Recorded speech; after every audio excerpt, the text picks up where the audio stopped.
Alleged child sex ring kingpin Gerhard Ackerman has denied violating his bail conditions after he had to be rearrested this past weekend for moving from his home without notifying officials. He faces 740 counts, including those of attempted murder, rape and the production as well as distribution of child pornography. Seoul City Institute CEO Phinah Kodisang is with us now to talk more about this case. A very good evening to you, ma'am. Grateful for your time. Let me get first your initial take on what's alleged to have happened here. Two men with more than reasonable means recruiting boys, minors, for sexual abuse and older men to basically sexually abuse them. How on earth is this still happening? How on earth is this still happening indeed, Tembekile? You know, in a country that, you know, puts the best interest of the child forward in the policies that we have, you know, even in the law, we see how we have made provision for children to be protected.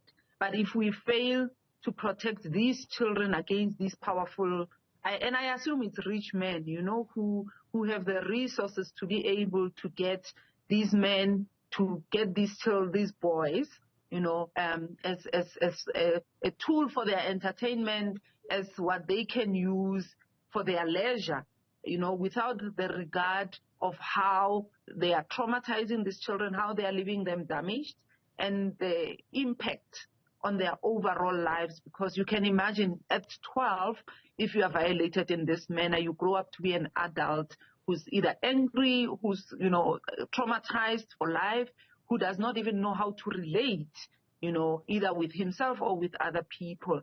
And the fact that we still see these people being given bail to the point where they can even violate their bail is really a shame on our law in South Africa. And I think we really need to voice out how disappointing it is that, you know, Kennedy, who ended up committing suicide, who's the co-accused in this, you know, went and re-offended while on bail. So it should have been something to consider for Ackerman that he could possibly do the same. So he shouldn't have even been given bail. And just on Paul Kennedy, the acting judge who died by suicide, I think it was last year, the co-accused in this matter, just to what you're talking about around how this was a ring of people who basically used their financial means to allegedly get away with sexual violence against minors. When you look at Paul Kennedy, an acting judge who would have been well aware of the law, was even so revered, so respected that he had involvement in the proceedings of the State Capture Commission of Inquiry. Yeah, and that just shows you the gap in the law. People who have the muscle, the financial muscle, people who are well networked, people who are powerful, find a way of navigating the system such that they get away with murder, literally. They get away with violation. You know, the poor are the ones that we target easily. And I think even the number of cases that you were reporting on before we came to this story indicate how easy it is in some instances to make arrest, prosecute, and, you know, give a sentence. But in some cases, you make arrest, it ends there. We never hear the end of it. It keeps being reminded. It keeps, you know, being one goalpost to another. And I think it's the case even here. You know, even the excuses that Ackerman is giving, you know that he knows the system and the gaps in the system. At one point, he's saying he was sick, and then he lost his note. At another point, what are these documents have been amended, but who amended those? So they know the loopholes, you know, and they are riding on the fact that they know these loopholes. And if we don't tighten the loopholes, if we are not decisive, we don't take decisive action and tighten the hands of the law against everyone who is an offender, regardless of the resources they have, we will see these things happening over and over and over. And we are then perpetuating injustice for these children. Do you think he should be kept behind bars? Because there is still the issue of his bail. He was rearrested, but he says he wasn't trying to flee. But we've also heard in court in the last 2 days that the alleged plan basically was for him to get to Botswana somehow. Yeah.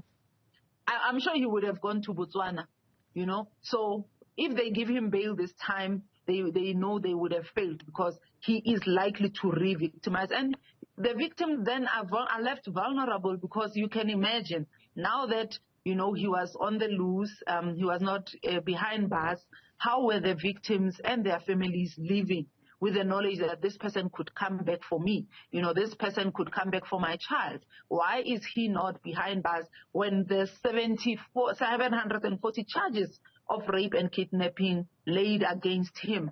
So we really, Thembekile, need to be decisive. I think the inaction is a frustration in that, we are not moving swiftly on some cases, and I don't know what merit we want to see, because the merit of the case are huge. They are big enough for this man to be behind bars and for the law to take its full course up to the point where he's sentenced, and he has his day in court and he's sentenced. So I really appeal to our law and our justice system to treat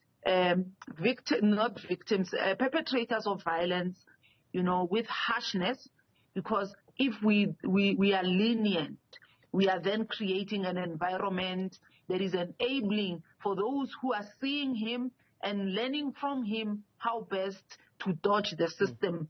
He shouldn't have violated his bail. If the intention was, and he had remorse, he would have stayed where he was supposed to stay because of the conditions of his bail. But the fact that he moved houses tells you that he knows he can do that and sometimes even get away with it.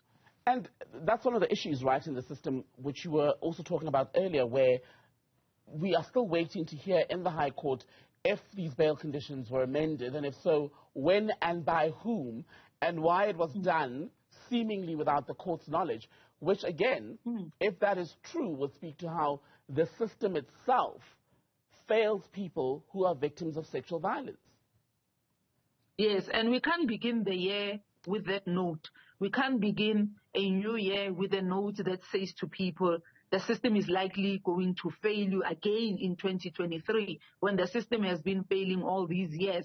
When do we get to a point where we have total faith in the system because they are showing us that they are able to deal with issues, they are able to put people behind bars when there's evidence? Because they don't lack the evidence to prosecute. They do have the evidence. So why are they dilly-dallying around Ackerman?